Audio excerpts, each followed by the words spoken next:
My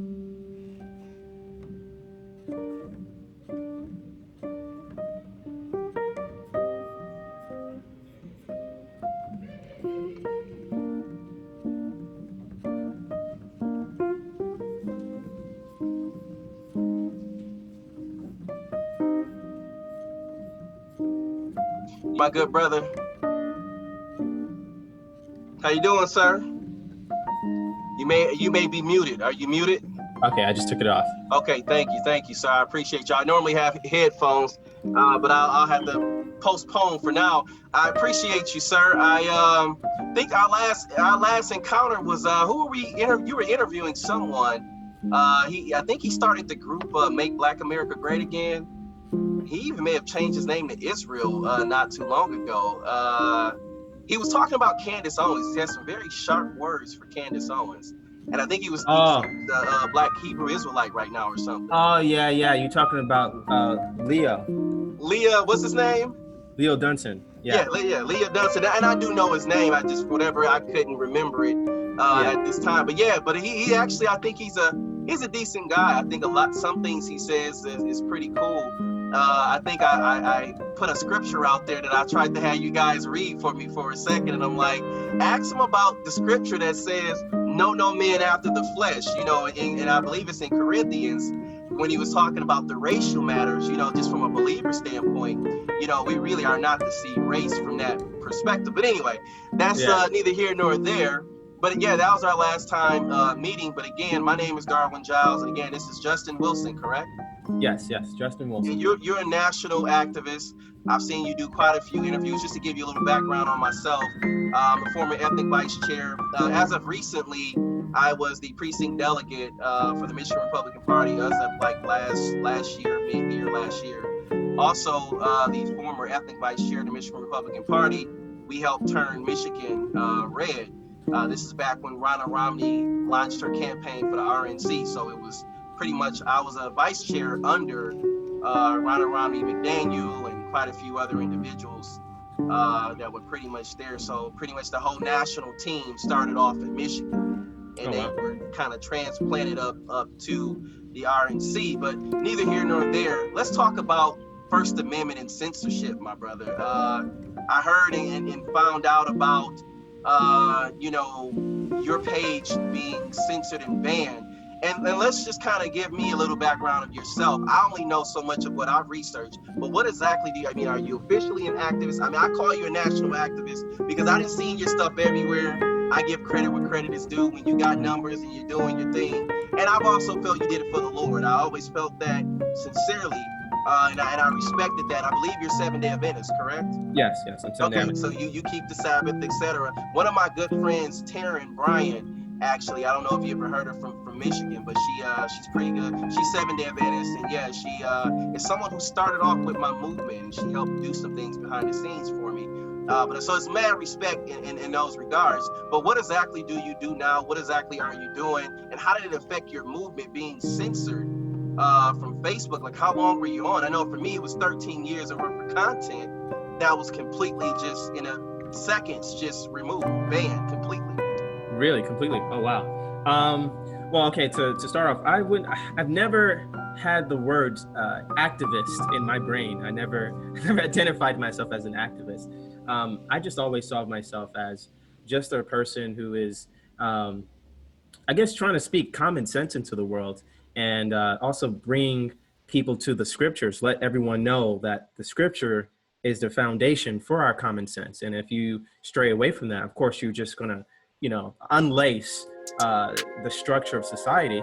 And, my issue was I'm okay with the world doing their thing, but once I start seeing it messing with our church and our system and everything, then I have to go out and say, man, who's throwing all the rocks into my church window? Correct. And when I realized that it's the political pressure that is changing the environment of the church, that's when I had to get involved and speak out. And I realized there was no one out fighting the battle from a spiritual point of view outside into the world. So, I don't know what to describe myself, but I like to consider myself just a minister, a preacher. That's it. Correct. And I say that just again from the most surface before actually officially hearing it from you. But I don't consider myself really an activist or even a politician, despite me being formally elected. I never started off for that. My father was a victim of a homicide back in 2008. And just a long story short, I'm like, man, we got to do something about this garbage governmental system in the inner city. You know what I mean? And I'm a believer. And I think you touched on it, as being salt and light. I also started, practicing biblical Judaism, and they talk about Hanukkah and the light and things of that. But we know from the scriptures of being salt and light, we are to let our light shine. We are supposed to in love, in righteousness, and in empathy and compassion, reach out and try to be, that light in that city on the hill. And for me, I think I agree with you. I didn't see a lot of people doing it, and still to this day, I don't see. I mean, I've seen the most I've seen probably within the last 4 years, but before that, like I started back in probably 2000, when my father passed, like 2008, 2009, heading into 2010, and it's just, man, I mean, back then it was really not a lot of people, whether it was Facebook was just coming around. But from that biblical perspective of affecting our culture, affecting our society, our schools, I mean, like you even said, the church. Now, greatly, I know Seventh-day Adventists stand up. From what I've known, from any Seventh-day Adventist person that I've seen, and I'm not putting this on denomination, but I'm saying I've always known Seventh-day Adventist people to stand up, like, to be like, hey, we're called to be salt and light. We have to be different from the world. And I don't just want to sit back and let my gifts just lay dormant. I want to step up and do something for the Lord and stand up for my godly purpose. So I respect that, but I agree with you, and I share that same. It's kind of bittersweet. We're happy we've made a difference and we've stood up, but at the same time, we know it's so much work that needs to be done, and yet censorship pops up. And like I said, for me, it was 13 years of content of just being straight on and full time really doing this independently, funding myself, and having a few private donors that could help support my expenses. I never did it for money. It was never about that. I just wanted to see a difference in the urban society and urban communities change. And so just all of that being said, one of the biggest hindrances was, unfortunately, a lot of the church or church pastors, they didn't know or consider it to be as serious until as of recently, where they seen when the whole system of the church was stopped, so to speak. You know what I mean? And at least I can say the status quo was disrupted. And, of course, God's kingdom is never stopped, but it definitely can be hindered or limited depending on who's willing to stand up and who's willing to rise above the challenges. But I just share your sentiments there when it comes to recognizing America is no longer, or at least from what our experiences have been, it's been a run-in with fascism. I mean, let's just call it what it is. If you have a difference in beliefs or opinion, the First Amendment, and this is terrible for social media because they use our content, they use our private data, and yet they limit and censor us. You know what I mean? Like, how do you feel about that? Yeah. Well, the thing is it's just it's shocking how fast it is, but then it shouldn't be shocking considering it was gradual. Just like the illustration of you putting a frog inside boiling water. You don't just put it in like hot water. You put it in lukewarm water, and then you intensify it until eventually it's already cooked. They don't realize that it's too hot for it. So that's what has happened. And I was paying attention to all this back like 2000. Like, when did Obama I guess legalize gay marriage? Somewhere around, it was 2012, somewhere around there. When I started realizing, okay, people are censoring themselves. This is closing in on us.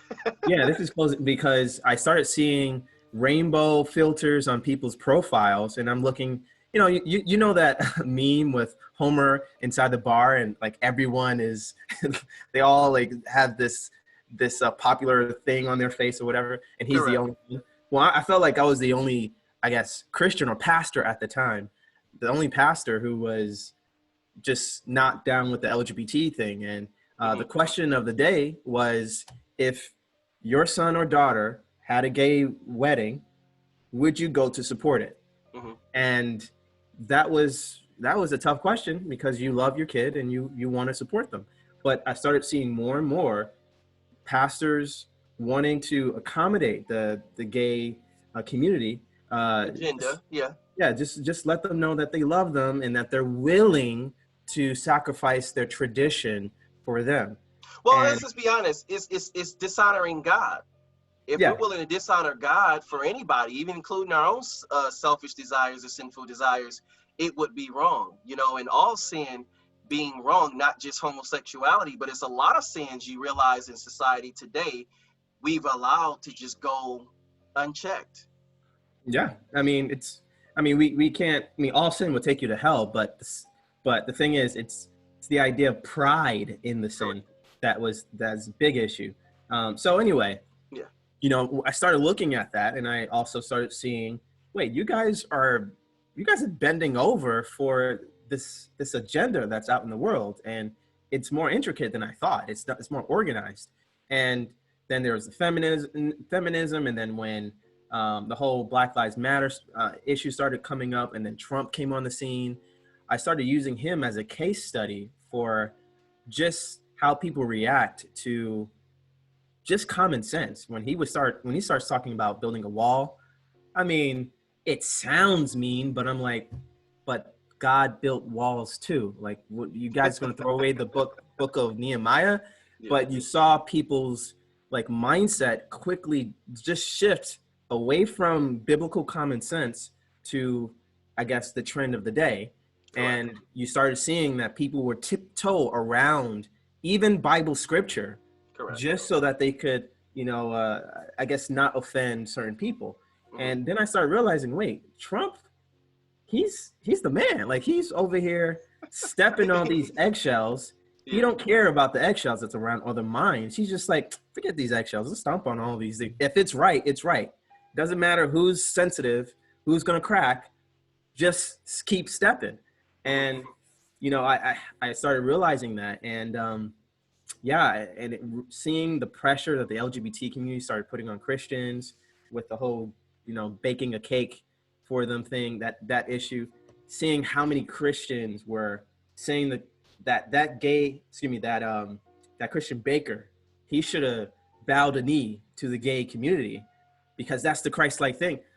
I was like, hold on. This is getting out of hand. Y'all don't see the slippery slope here, how it's just going to descend into them coming to churches, demanding them to hire them or marry them. And if you don't do it, they're going to sue you, cancel you, do all kinds of stuff. So now we're at the point where, yeah, It's not a secret anymore. not a secret. They Yeah, will. yeah. Trump is banned. Trump is banned. If you say one thing about homosexuality, if you say it's a sin, but I mean, if you're not popular, of course, then they will look over that. Mhm. But they have like, I guess, some kind of like I guess, like algorithmic analysts, just this artificial intelligence that looks at the spread of your influence and see the networks. And if you say a certain blacklisted word, they see, oh man, all these people are they're sharing the hashtag. So then they know to censor you in particular.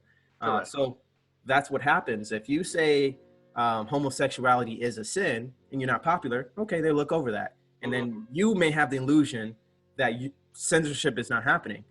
But if you're somewhat popular, then yeah, they're gonna censor you, give you a day off of Facebook or whatever, give you a strike on YouTube, and boom, you're like, yo, don't you guys see this? Everybody else is gonna be looking at you like, what are you talking about? Yeah, they didn't believe me either. I think I was gone, and before people even noticed that it had really happened. You know what I mean? Yeah. And but I have a lot of respect for you and your boldness. But I want to back up because I kind of want to touch on some of the things we talked about originally at the start of everything. So looking at Facebook. how we transition, our motive, of course, being for the Lord of why we do what we do, not to be political, not to be politicians or anything like you said, just a normal person who obviously has answered their call from the Lord on what you need to do and how you need to be bold for society. And for me, I studied public relations. You know, I studied communications. So when Facebook first started, I mean, I used Facebook as my own case study, like even throughout college. And so working for very top-notch, you know, public relations firms in George Washington University, Arlington, Virginia, I began to use these tools and kind of use it for a platform that maybe wasn't necessarily how everyone else used it. You know, originally it was for college students, you know, when it first started out, and everybody was connected with Facebook pretty much through there. And that was okay. And so, but I continued to realize, wait a minute, there's more potential here. And it was all about building a brand for me, you know, standing up for what I stood up for. But more importantly, again, as my father's death happened and that began to happen, I said, you know, let me kind of have a strategy to this. So from day one, I kind of always felt, especially when, if you remember when it first started with Facebook, there wasn't a real lot of blocking or deleting or all that other stuff. People No. really didn't even have the intensity at first. It was all about sharing pictures and laughs. And, you know, then it got more toxic, I guess, as time went on and people used it for the wrong reasons, or people perceived that you were using it for the wrong reasons, even though in many cases, if you were standing for truth, standing for the First Amendment, just sharing your truth in your own corner of friends, then that began to be a problem. So I said, you know, let me have multiple pages here, you know, kind of let me diversify how I do things and kind of let me spread. So I don't want to put my strategy out there, but I kind of anticipated one day that they could come and censor you, you know, and completely take you off the platform. Like, this is before I thought, I mean, the water got hot, kind of like with the frog in water analogy. And now we're here, but I had kind of anticipated it. So a lot of what I've had, you know, I prepared for it. I would say the Lord had a ram in the bush. But for so many people that did not anticipate this, I mean, you're talking about years of their work just disappearing, all gone, Yeah, you and know. they're about to take off my YouTube. You know, And more, and see, and I didn't even, because I said Facebook is the number one platform that I felt was going to be number one.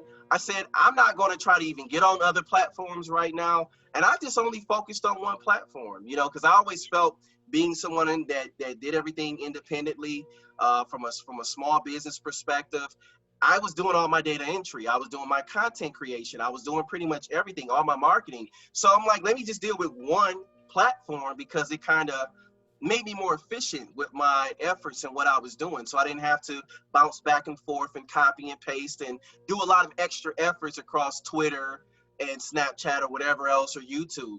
And I'm glad I waited, because had I would have transferred everything over and all of this just got blocked, kind of in your situation where you've gotten blocked on multiple platforms now, it seems. And that's why I've always give you props, because I used to see your videos. I'm like, man, you're doing pretty good to be independent. Like, that's like, you're doing good. And obviously it shows, because you were targeted. You know what I mean? I was targeted right before the election. One of my pages was shut down. And at first, when it shut down, it didn't say I was banned or disbarred. It just said I was down and submit my ID. So I said, okay, I'll do that. And so I submitted it, but then they never gave my page back. You know what I mean? And it didn't just happen there. I mean, it happened multiple times. Multiple people within my political circle all had their pages pretty much canceled. So it yeah, was targeted. This is not just specifically for one, perfect. like just a random thing. And what I've learned to see is that you've had Congress people, senators, people in high places, and they've went to these and put a lot of pressure on these social media companies. So kind of, I don't want to say in their defense, but think, there was a Silicon Valley far before Facebook was around. So Facebook still has politics that they have to kind of adhere to. And I think that at first they tried to fight it, you know, with Trump being in office. But then somewhat, to some degree, I think that the left won. They were able to apply so much pressure on the Facebook and other social media platforms and things of that nature, to where they made those who they were censoring seem obsolete, that they really didn't matter. Maybe that they were expressing, despite freedom of speech, hate rhetoric, or basically beliefs that could have been taken care of with a block or a delete. I mean, if you didn't want to be around, you don't have to censor you. So it's beyond just censorship. It's political harassment. It's political. It's political persecution. Is Yeah. what it is. Yeah, to me, it's all about revenge right now. And this to me happened start of 2016 when Trump got into the I guess power, when WikiLeaks dropped and all the information about Hillary Clinton and the whole, I mean, not say the words, Yeah. but the food item gate came out. That's when they started saying, "Oh, we got to get a hold of this," because yeah, the criminals who know what they know that they were being exposed, they had to actually control it. The Epsteins of the world had to do something about it. So that's when they started doing their first purge, at least on YouTube, Mm-hmm. because at the time I was still moderate. Like, I wasn't like for Trump. Like, a good part of me liked him, but not enough to publicly say, man, this guy is the deal. But once I learned about the whole deal with WikiLeaks and everything, and I was watching like copious amounts of YouTube videos about it, man, it was like I was watching like 20 hours, 30, 40, I mean, that's too much. Let me just say like 20 hours a week of documentation of all kind of sex trafficking stuff, right? Then like a month or two later, they started talking about, we have to get rid of fake news. And they started actually deleting these YouTube videos that already got up like 7 million views and so on. Oh, So wow. that's when I started seeing like, wow, they're doing this. This is crazy. And yeah, I still wasn't on YouTube yet. I knew I wasn't going to talk about that stuff because I thought, oh man, they're going to come for me if I mention those words. Correct. But yeah, anyway, fast forward. No, I had a quick question. So, who do you know all has been banned? I know your circle, different people. Who all has been banned? At this point, I haven't tapped into a lot. I mean, honestly, being that 2021, I have bowed out of politics. I put in my fair share. I'm gonna always stay on for God's principles. I don't think there's no tap out at this point. But when it comes to the unnecessary partisan, putting myself in harm's way when both parties working together, can't do that anymore. You understand what I'm saying? Can't do it. I've had enough. Learned my lessons. I've matured through this thing, but I haven't been in contact with a lot of political people who I normally would, and I've intentionally distanced myself. Who do you know who's all been blocked from YouTube or any other social media platforms? Well, I work with RSBN, Right Side Broadcast. Oh wow, okay. So I shoot the behind the scenes, so I'm not in front of the camera and stuff. But okay. Yeah, they have been, their account on Twitter just have been banned. So they was first giving a 12-hour ban, then immediately when they tried to fix that, they were giving a week ban. Okay, so that's going up. So they were doing the same thing with this is Mike Lindell, and so yeah. And also, of course, they gave me on YouTube a strike, threatening to give me one more strike, which would delete my entire channel, because they just go to random videos in the past and say, look, if you talk more about what you're talking about, we're gonna just choose a random video and you can't do anything about it. So that's me. And then my friend Mike Nificent, who's also a correspondent on Right Side Broadcast, his Facebook, who he has like a big following on, his Facebook, 2 of his Facebook pages have been banned. Oh, wow. They deleted it. So his fan page and his personal page, in which he has no politics in, they deleted that. Same thing with me. Same exact. They also took his Instagram, which he doesn't go so strong on Instagram, but they just deleted all of his stuff on there. So do you think that really is just, I mean, I know they have algorithms and things like that, but don't that seem targeted? Oh no, it's clearly targeted. And so basically I'm sure what they're doing, they're colluding with a bunch of people that Yeah, somebody's feeding them these names and targets, Yeah, for sure.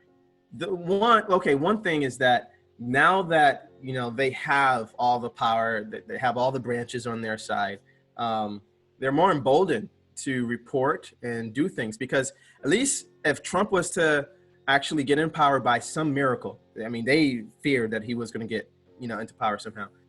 If he did, then he could somehow encourage the party to push 230, and actually get Facebook sued for all the mismanagement and the just the loose censoring. But now that they don't fear that, oh well, they can just have people flag. I mean, the flagging is just going to go skyrocket. Oh So wow. one, they don't have to do all the work themselves. The Correct. just their Antifa base, their Black Lives Matter base, all the guys who sit with their legs crossed and they drink soy latte. They are just waiting to just flag people for no reason. So yeah, and so I'm actually I made a second Facebook page. Mhm. Got like 1,000 friends, but I'm super hostile now. Like I have it private because I looked at your Facebook page and I remember what it was before. I said, you're very similar to mine. I have like 1,000 people. I don't want to keep it big.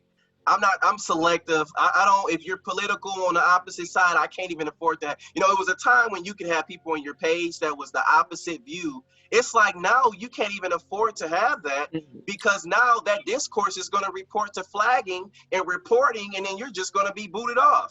And what's worse is that I was at the Capitol, recording the whole event, as press or whatever, Mm-hmm. and people, church friends, they would ask me, "Were you at the Capitol?"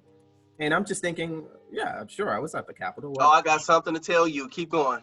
Yeah. So then, then I realized, oh wait, that guy, he's not a Trump supporter.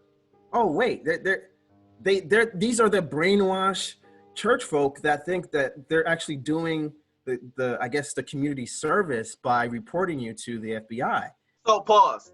Oh man, I was hoping you wasn't gonna go there, but see, you did. So listen, I didn't go to the Capitol. Don't care to go to a lot of rallies. I mean, I have a young family and things like that, so I'm more focused on non-political stuff, especially outside of Facebook.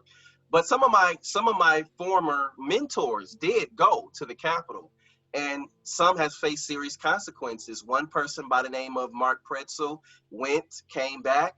Now, this is a guy that's never did anything criminal. He's not a criminal person or anything like that. Stand-up guy, and he got fired from his job as soon as he came back.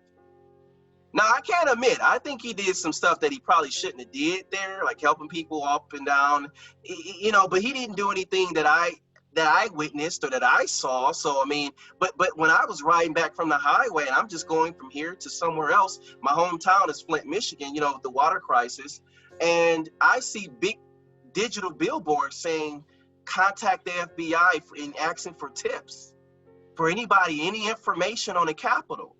So now you're telling me people are reporting you and getting information. It's fascism. This is turning into some spooky stuff. I said, man, look, I'm from the hood. We done seen murders.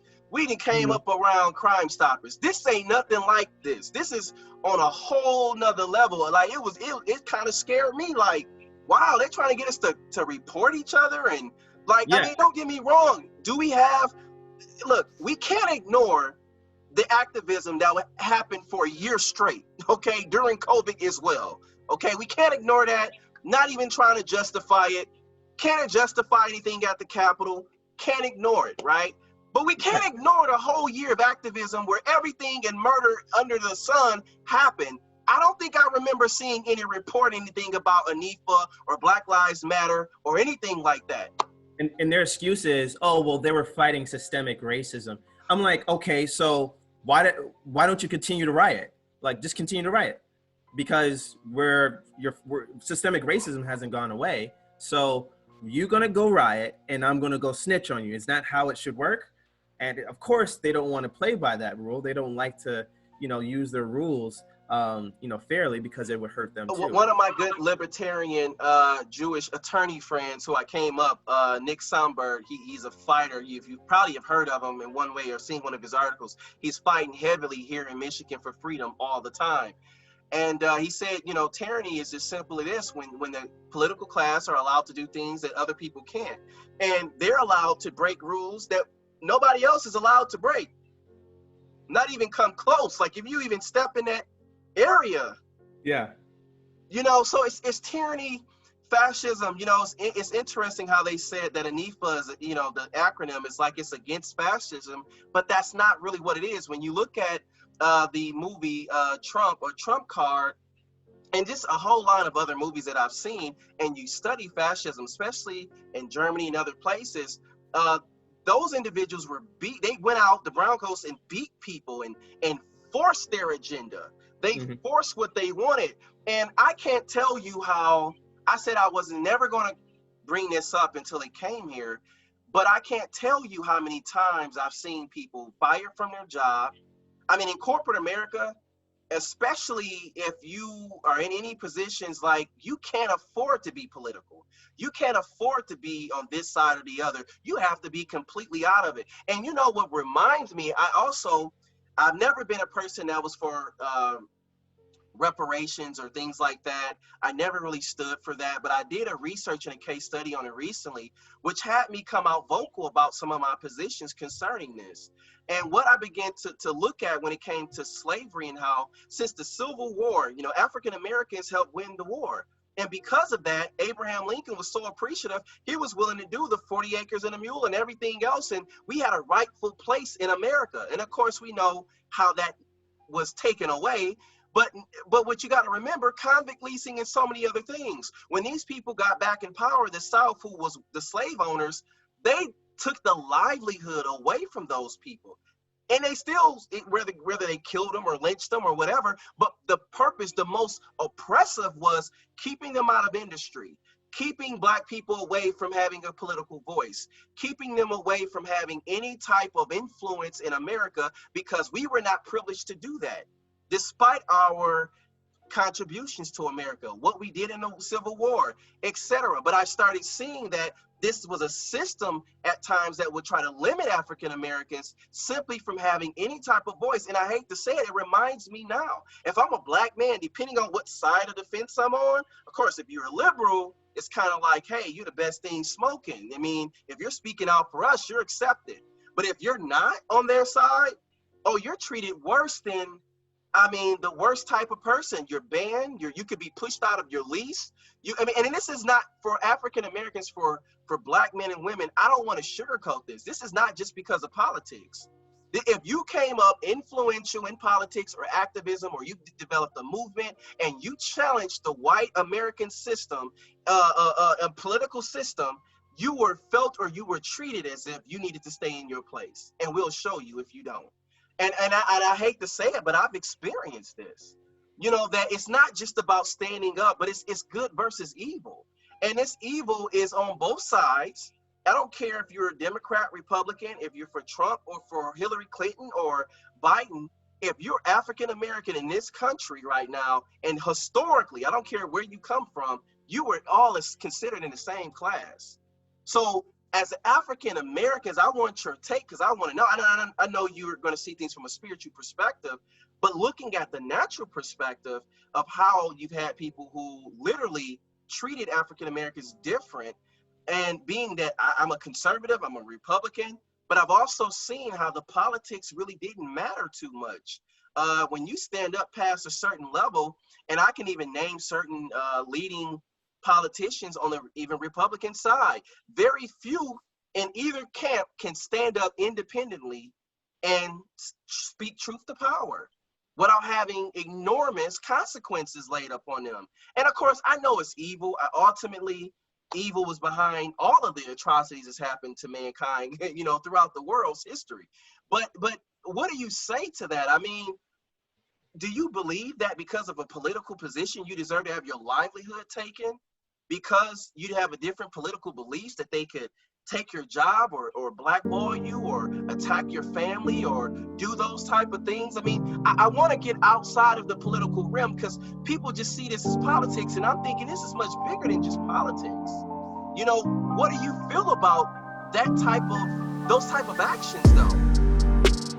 Yeah, this is when people say politics, they sometimes they just think numbers or just like something that has not much relevance to their daily life, but it's to the point where it's going to affect what you eat.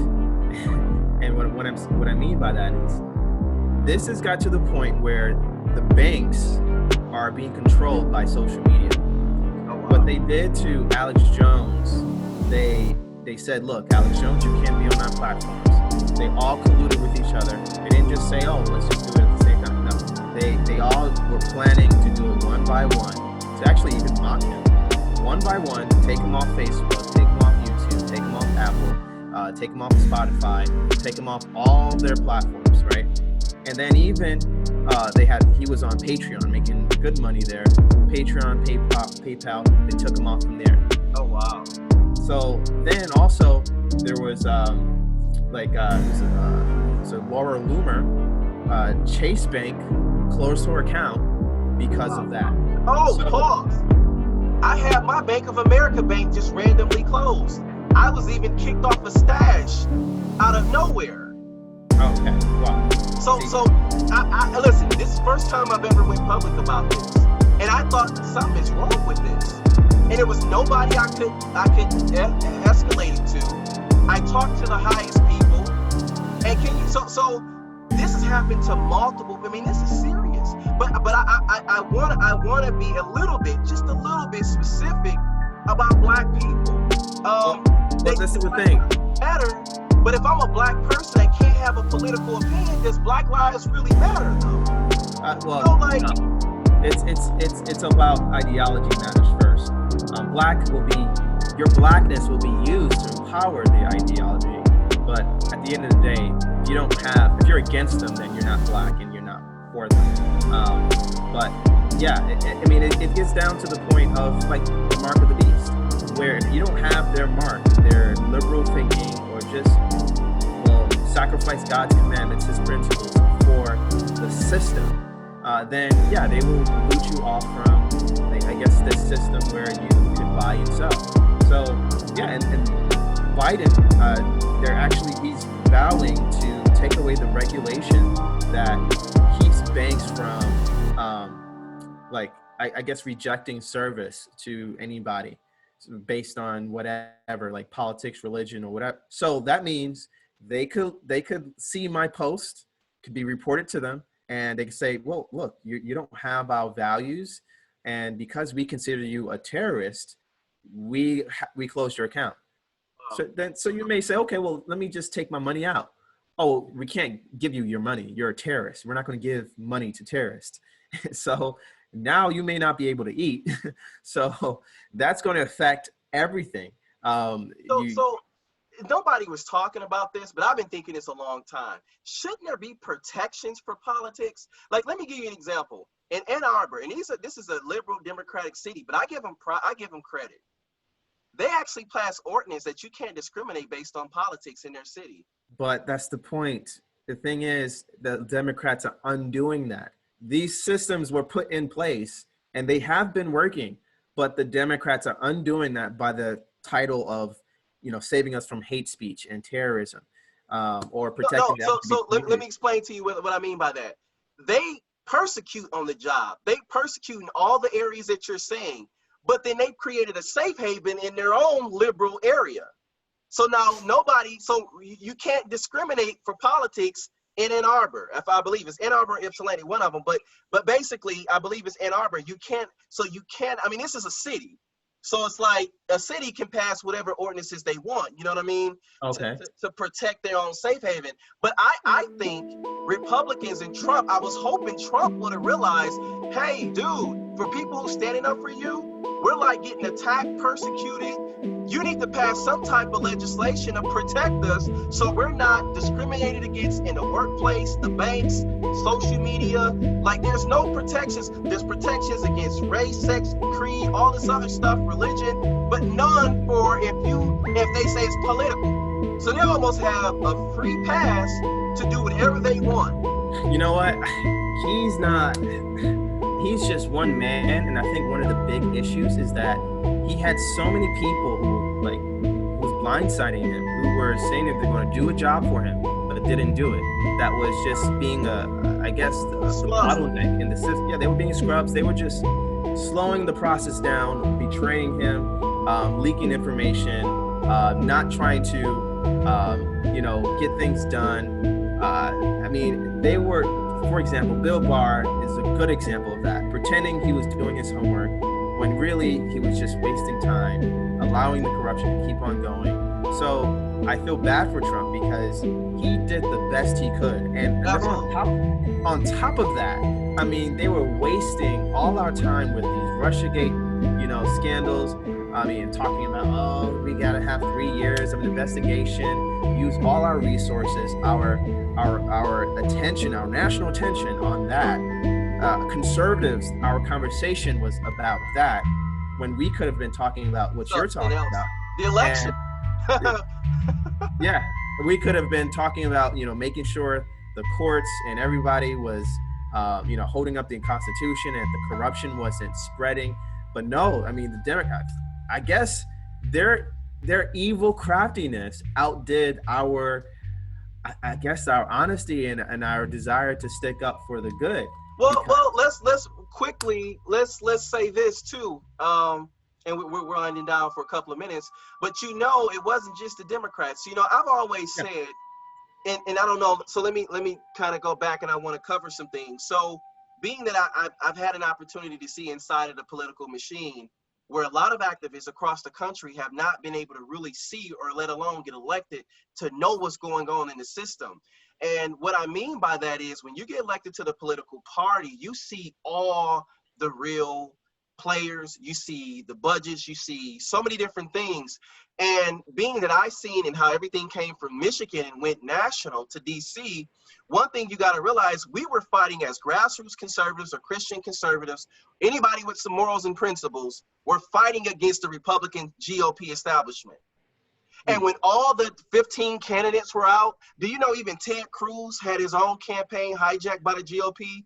Like, even him, other than being in a very conservative area like Texas, his campaign was controlled by the GOP. There are very few individuals in politics alone on the Republican GOP side that are not controlled by the inside. So we got to stop thinking that these people they all stuck together. They all stuck together. They all worked against Trump. So think of it like this. When Trump won, it was a miracle, right? And I felt this God-given miracle. But where he failed was he used the same structure and system, or at least skeleton of a system, that the GOP gave him.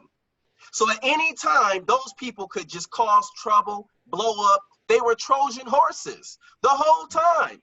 And so what you got to understand. What could he have done, though? Well, see, this is the thing. I believe, and I'm not saying this is 100%, none of this, when you got to this level of corruption, you already know it's going to take serious divine intervention for this stuff to get dealt with, or it's only going to get worse. But I can say I was surprised to see him put people, and certain people from the Romney's family, in the RNC, because they were a lot of the same people who we were fighting against in Michigan. And not only that, but think of how Mitt Romney came out publicly, and even in Michigan, our former Republican governor endorsed Joe Biden, who's now being charged for the water scandal in Flint, Michigan. He's being charged for that currently. So we have a former Republican governor. I call him a blue Republican.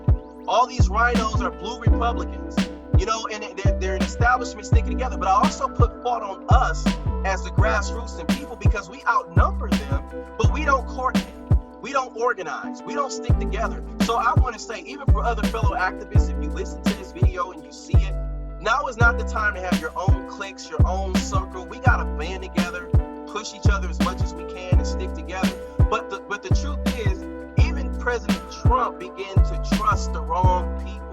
And they all say, well, who could he trust? It was so many. But in my opinion, he had one time to get in.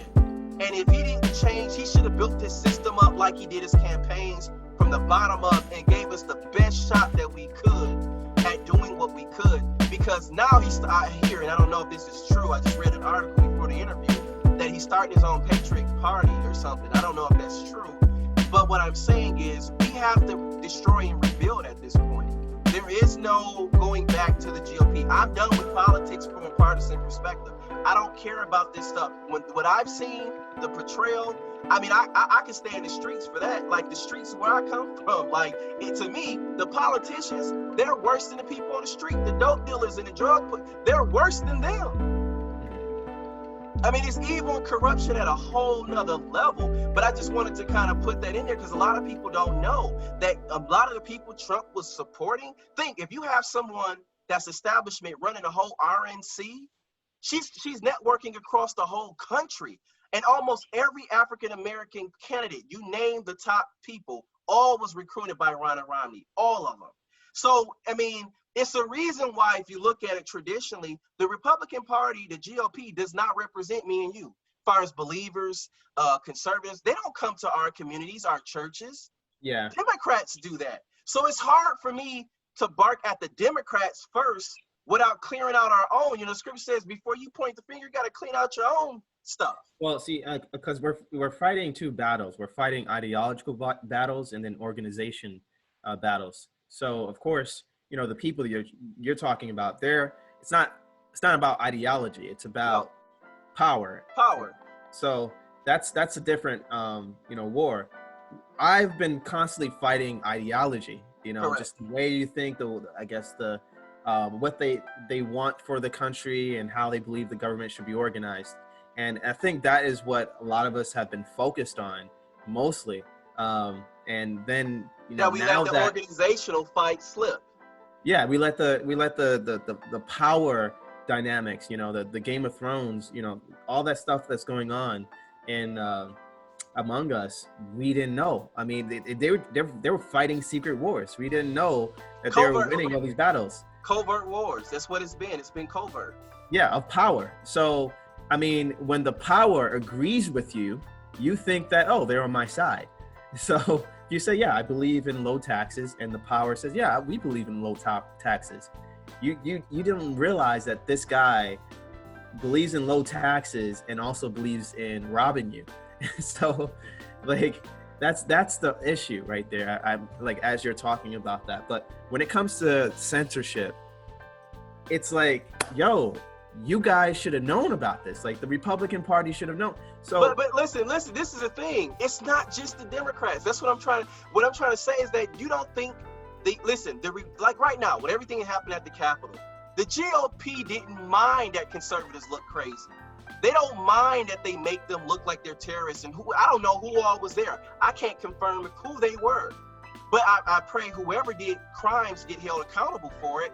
But more importantly, what I'm saying, the establishments, both establishments, do not care about independent individuals. They want people who are puppets, that are going to be controlled, that's going to be told what to do, told their agenda, and then they control the money. See, the GOP is only driven by donors. So they got nothing but elites. So they look at it like this. If you're not donating a certain amount of million or hundreds of thousands, you're not even considered somebody that they want to think about, which is backwards, because this is how the party has become obsolete. They don't care about people like me and you who sacrificed the decade of our time, you know, in time, talent, and treasure, getting the word out and recruiting people and building up campaigns and large followings so that we could promote republicanism and Christian, Judeo-Christian values. You know, and that's where the corruption has to stop. We can no longer be a house divided. At some point, I think the deception is on us because we trusted a fallen system. We trusted a broken system. No doubt, I think Trump getting elected was the Lord. And God divinely put him in office for what he did. And I pray that good things continue to come. And but most importantly, though, I can say we let ourselves down by trusting in a system and the people that I seen years ago that was corrupted, because I seen these people control everybody. Yeah, I mean, it's our collective fault. We could have known about it. We should have known about it. There should have been some people. Um, okay, see, here's the issue. I think, like for example, the Democrats, they don't talk about their issues because they feel like, oh, if we talk about our issues, we're going to help Trump. So let's ignore all the corruption in our party and just make sure that, you know, whoever, you know, we're fighting for, like Biden, oh, he's molesting kids, okay, let's not talk about that, let's keep him in power, right? So because we don't want Trump to be helped out by our complaints. Same thing with us. We don't want to I guess trash talk Air out our dirty laundry.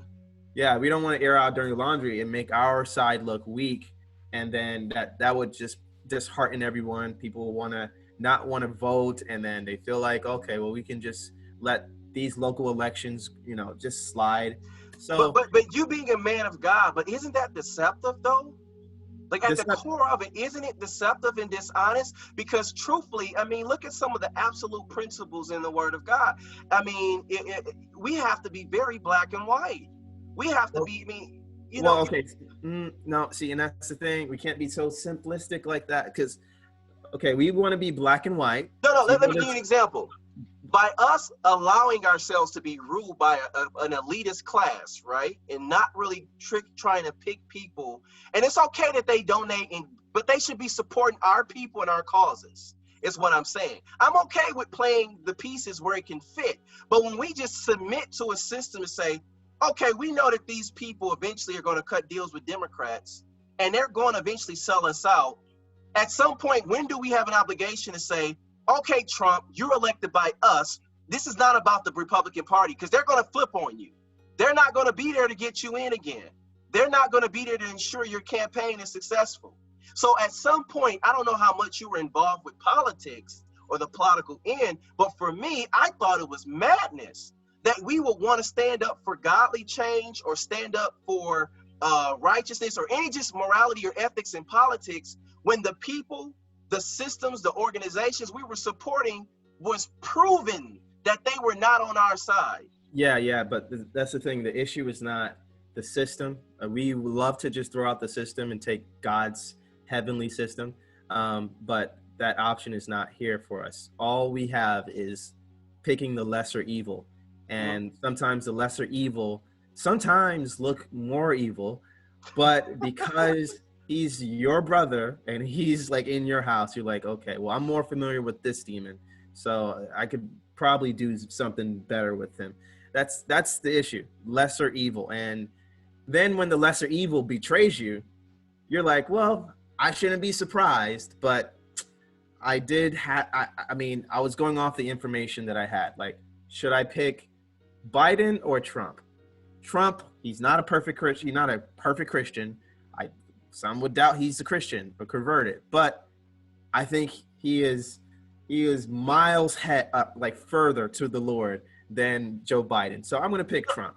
So for me, I supported Trump just real quick because he was the most pro-Israel president.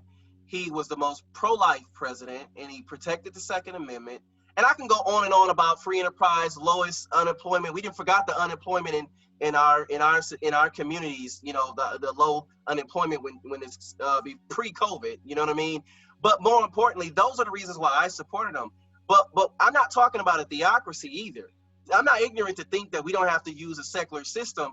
What I'm just saying is that for all the marches and people that were showing up at those events, that was not the political class. That was us. That was the people standing up. Yeah, but that's the thing. Most of us, like, you know, most of us have no idea what our local races are. The whole, like, Trump was the only man, the only politician we, like, most of us knew. If you ask, I don't know who's my politician here in So Bakersfield. you would admit, as the Bible says, we're destroyed for a lack of knowledge. I mean, so Yeah, pretty there's much. some principles here, and that's my thing. I want to equate everything to our biblical worldview, because if we don't practice the same morality and the same biblical principles throughout all our life, which is why I can no longer, with good conscience and good faith, promote the Republican Party to anybody or any political system. I'm an independent going forward. And I'm gonna let my biblical values and morals always speak and vote, but I can't support or endorse it because I see it's too corrupt, and I see where it's going and where it's headed. If you understand what I'm saying. Yeah, and see, and the issue, another issue is like, let's say I'll put on local, local TV stations, and I listen to a commercial Mm-hmm. campaign, some propaganda against another candidate, right? And I'm hearing these two people talk about each other. And I'm like, I don't know these people from anywhere. Why would I vote for this Republican over that Democrat? This guy looks like a good guy. That person looks like a good woman. I don't know who to pick. So it's like you're just randomly picking. Like just like when you're voting down the ballot, you don't know any of these guys. You just know Correct. Trump. So like it's just we have to pay more attention So to would our you say local our network. public school system failed us too? They didn't teach us in government. I mean, I did good in government when I No, went through, but it's for not even most that. people, we don't know the Declaration of Independence. We don't know the So Constitution. it's We not don't about know that. any of that. No. It's not even that. It's just that these local elections don't get enough attention.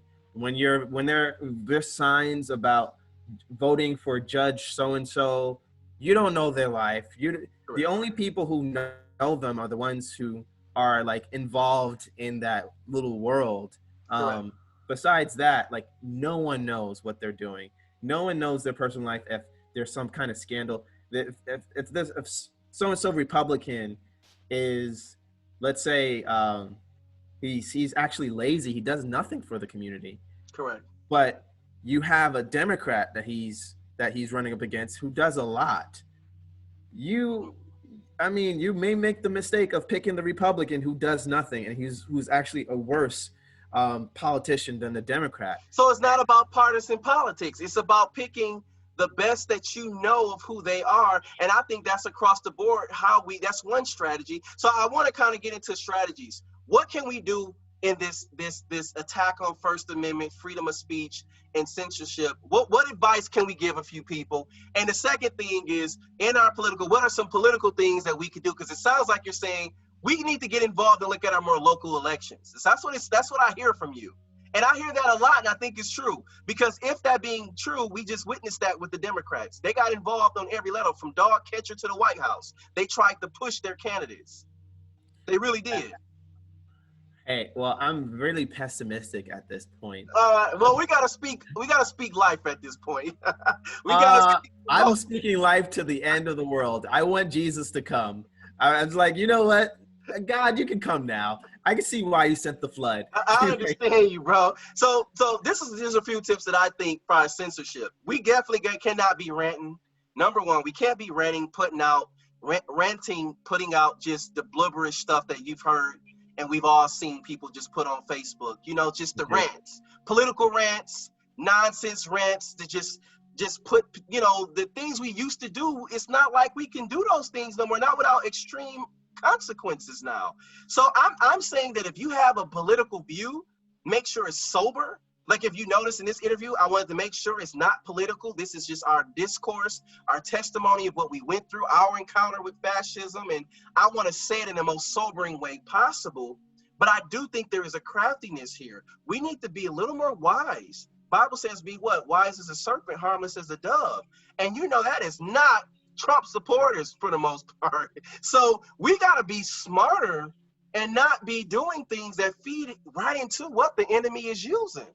So I think one of the things we can do is try to make our freedom of speech be more of an art going forward. And we need to try to say things in a way that is very tactful, very again, wise as a serpent, harmless as a dove. I'm not saying that can work, but I think it's better than what we've been doing. There's times when I would just put stuff on Facebook and I look back and say, man, maybe I should have got a little block for that. But no, not in a free society. But I'm saying in this We got to think smarter, though. We can't just allow the same enemy Well, to defeat us. yeah, okay. Thinking smart, of course. We all say that. Even they are saying that. But okay, so what is an action? Okay, I think what we were doing was working. That's how Trump won. Um, and it was working. It was so effective that they had to censor us. Oh, So yeah, no doubt about it. so right now, we have to figure out ways to outsmart them because they're going to find ways to, destroy competition. If see, and this is complicated because I'm trying not to say civil war, but But no, listen to me. But you and I just said we got a small peck compared to what we had. I've had thousands of my followers banned and pretty much displaced on throughout my platforms. And I can barely even connect with any of them again, okay? But let's just be honest. We still can be citizens and not be political and still be salt and light is what I'm saying. We have to find creative ways to still be salt and light. I get that. We find creative ways. I'm trying to think of a creative way. Because we're going to have to get off the internet. Let's just be honest with that. This whole thing of just like jumping from platform to platform doesn't work. Not that it doesn't work. It's just they're not going to let it work.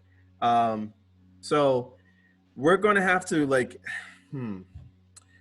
I feel, man, it's really tough. Is it going back to revivals and face to face? I'm already thinking ahead of that. I'm thinking with that already, but they're going to think ahead of that. They're going to think, wait, you guys are gathering in churches now? Okay, we're going to have to create some restrictions. So we have to have some contingency plans in case they say, what, you're having indoor, like house churches or house meetings now, and people are having these parties. Wow, that sounds scary. It sounds end of days, don't it? It really do sound scary. Oh, it is what it is. So they're going to say, wait, hold on.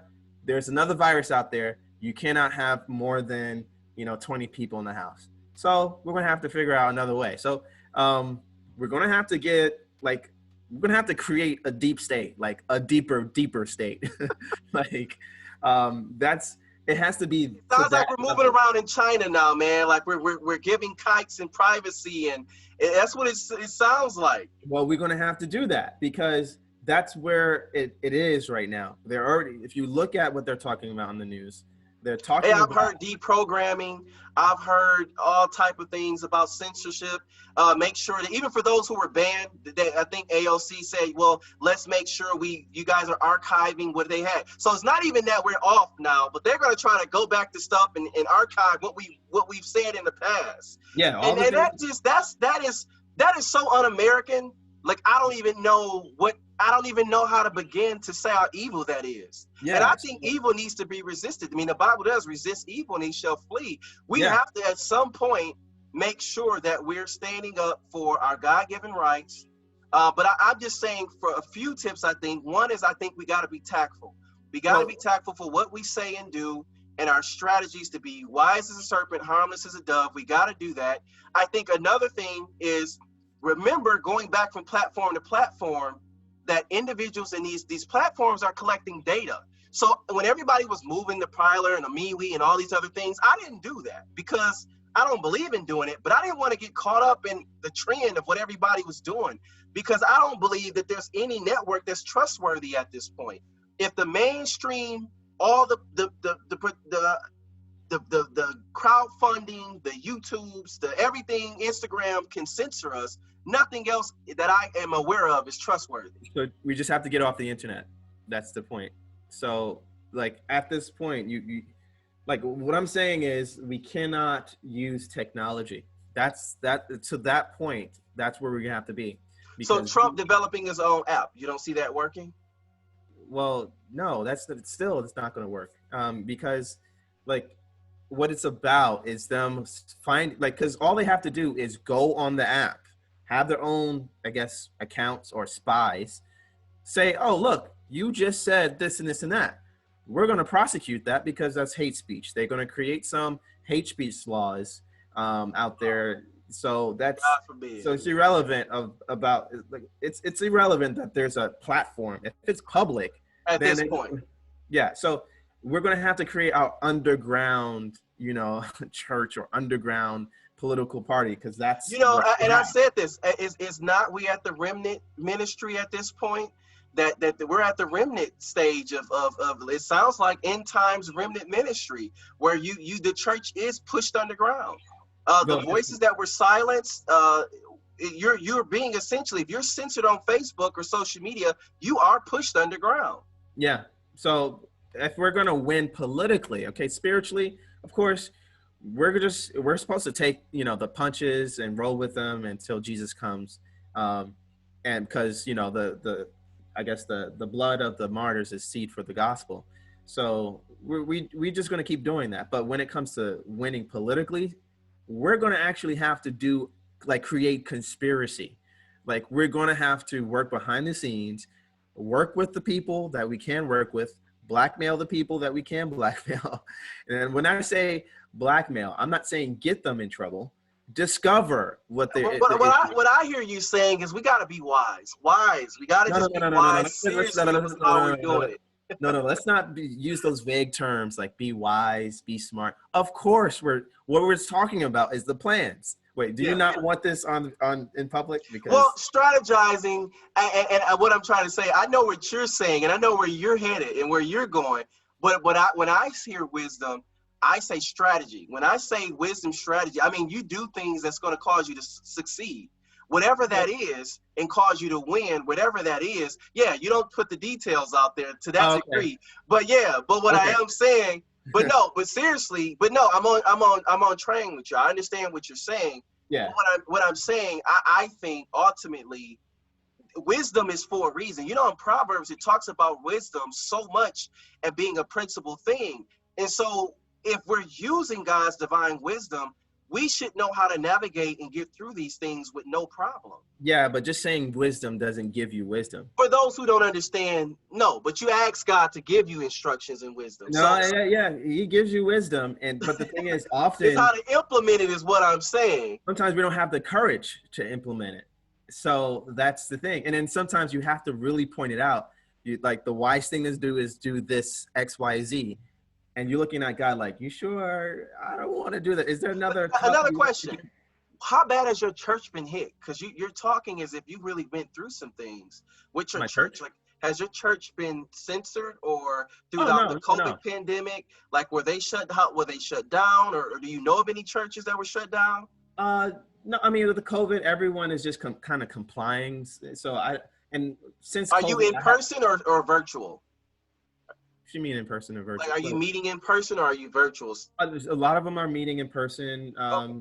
but they're complying in ways such as, like, staying, like, having church outside, still wearing masks.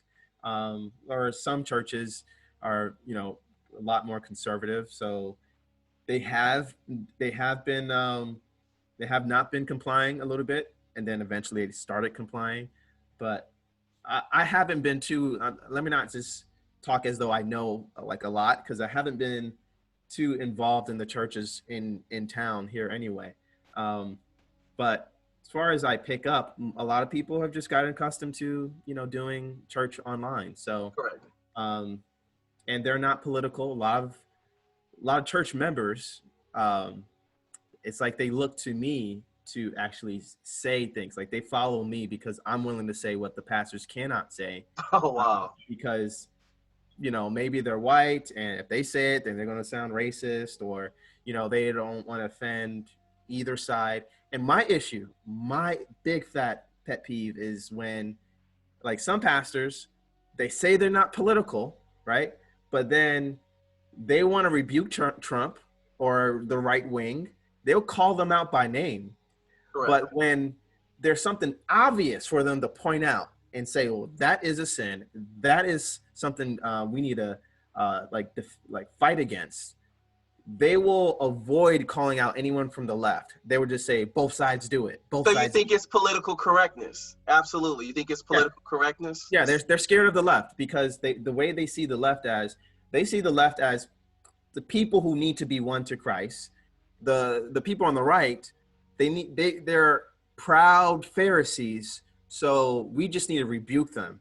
And the way to rebuke them, I mean, the way to, like, win the people on the left is Just to by show tearing that, them down. Yeah, by tearing them down and calling them out and saying, "Look, we don't subscribe to this kind of Christianity, guys.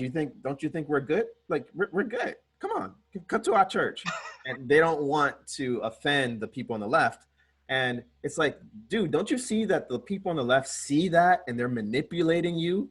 They're actually telling you, "Hey guys, if you just accept my gay lifestyle, I will come to church." But no, what really happens is I will come to church and make church the way I want it.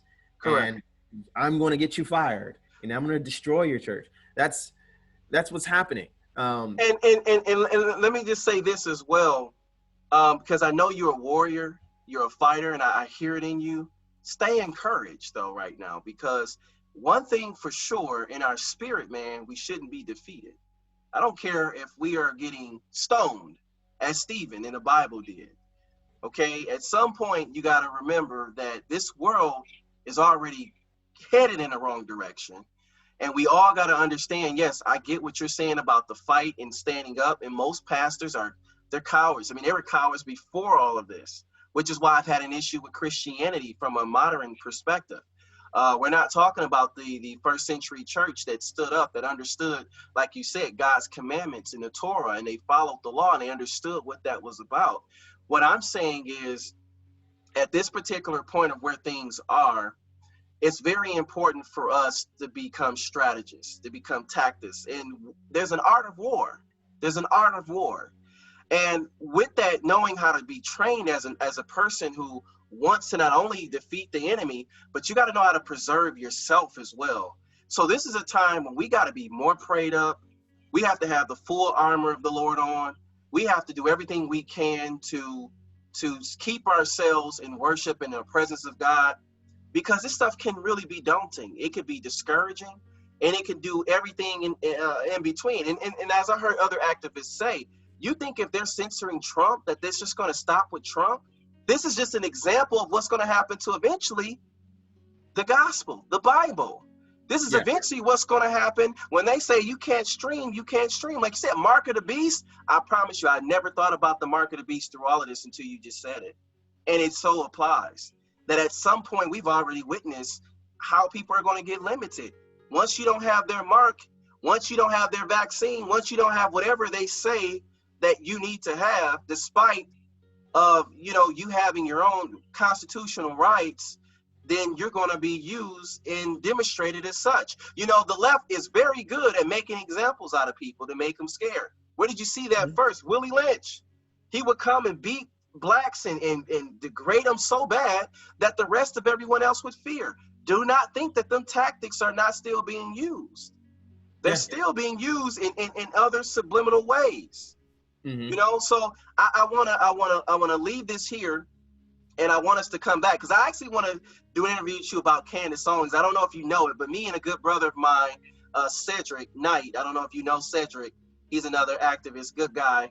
Him and I both have had some commentary. If we could come and talk to you about that, kind of to follow up after the Leo interview that you did, because we want to share our truth with Candace. We want to put it out there, because truth be told, we support her from a limited government standpoint, but a lot of the things she do as far as urban America, it just don't cut it. And I think, and this is just me, and I want to say it to you, I think her 99 million interview that she did, that discouraged everybody that pretty much that could be of any other persuasion concerning George Floyd and Ahmaud Arbery, and all those interviews did nothing but discourage Trump voters and discourage people from even going after or considering Trump. Because I don't know if you understood and watched those videos, but I was getting calls from the inner city like crazy about her. And I'm like, listen, to the point I had to come out and denounce her, denounce what she was doing, not her limited government stance, but I'm from the inner city. I'm from Flint, Michigan. And I've had my testimony, and I'll share that with you one day. But some of the things she say being very off base, and then I don't know about you, but you're African American, correct? Yeah, technically. Well, I mean, were you born here? I was born here, but my family's from Costa Rica. Okay, Costa Rica. So there's a difference in depending on where the generations in line, but most African Americans that came here from slave ships that are descendants of chattel slaves, we've had a different experience here, different conditioning here, not as an excuse, because I believe in self-accountability. But what I'm saying, there's some things that you just can't overlook and deny when it comes to the urban experience. You can't deny systematic or systemic oppression in several areas. We talk about redlining, when you talk about centuries of redlining, hundreds of years of slavery, over 100 years the Ku Klux Klan. So you know who was censored before us? Black people during slavery. What do you think the Klan was all about? They didn't have the internet where they could block you. No, you would just look out the window and see people with torches, and they'll be saying, hey, that conversation you just had, yeah, that bet not happen no more.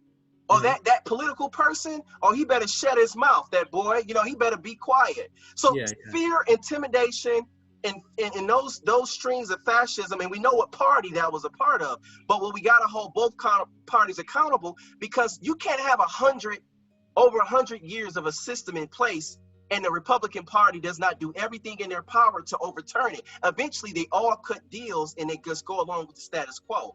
And then the history will be, oh, we didn't do it, it was them. But yeah, you also didn't stop it. You also didn't stand up like Thaddeus Stevens. That's why I consider myself a radical Republican. Thaddeus Stevens stood up against that. He stood up. People like Abraham Lincoln, Frederick Douglass. Outside of those three people, and probably a few others that I haven't really researched, I can't model myself after any Republican, because they don't stand for the issues. So whether we're talking about the First Amendment that they also help censorship of Republicans or grassroots conservatives, they all have used this system. So we've created this political class, we've created this political system that will eventually oppress the church, because the American Christian church has surrendered to the political class. If you ask who's the strongest in America, it's not the church. But yet in Iran, you can't say that, because Islam is the government. You understand what I'm saying? It is the government, or other places, where they take their views literally. Whether those views are good or bad is one thing. But what I'm saying is, in America, the Christian church and Judeo-Christian values has been surrendered to the political class. They are in control. The politicians are running the show right now. You're not seeing your pastor or your church or the Seventh-day Adventist church. Imagine if Seventh-day Adventists, I don't care if it's Jehovah's Witnesses, Baptists, Church of God in Christ. Let's imagine every bit of anybody that was biblical stood up and worked together. The political class could not control things. So I have not surrendered to evil, but I am admitting that there is factions, and there's a huge chunk of our society that has absolutely surrendered, and they've given up. And it's happened systematically, and it's happened continuously. Yeah, that's a word. But I'll give you the last words, though, my brother, before we get out of here, because I want to come back again. But I want to make sure we leave you with this. I respect you. Continue to fight. Faith comes by hearing. Build yourself back up in your faith, man, because we got to keep fighting, even if we fight differently, even if we don't fight in the same way, the same tactics we use. We got to continue to be wise as a serpent, harmless as a dove, and continue to win. And I believe that that's going to happen. Now, until Messiah comes back, we all know that that's going to happen. But until then, we just got to persevere, and we got to stay persistent. Yeah, well, Jesus is coming. So I believe that this is the downward descent towards his end. And I just can't wait till he comes. That's just me. I am here to let everyone know that these are the signs of the times, and that the beast that we find in Revelation, it's forming, and it's speaking like a dragon. Wow. And the dragon that we're talking about is the same person that wanted to take out Jesus before he came out, and that is, he wanted to take out the word. The word of God was coming out and becoming flesh, and he was trying to destroy him through Herod and the Romans. And that's what's happening today. Wow. Dragon trying to destroy the word. He's not trying to let it go out. And yeah, the devil is the greatest dictator who wants to censor the word of God, because it condemns him.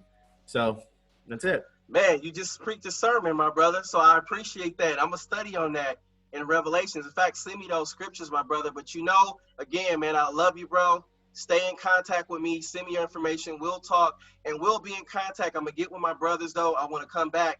And whatever we can do to just keep our conversations going, we got to keep going right now. We've been knocked down, no doubt about it. But we got to help each other up, my brother. We got to help each other up right now. If there's any time to say we need each other, time is now, my brother. Mm-hmm. So God bless and shalom. Shalom or peace.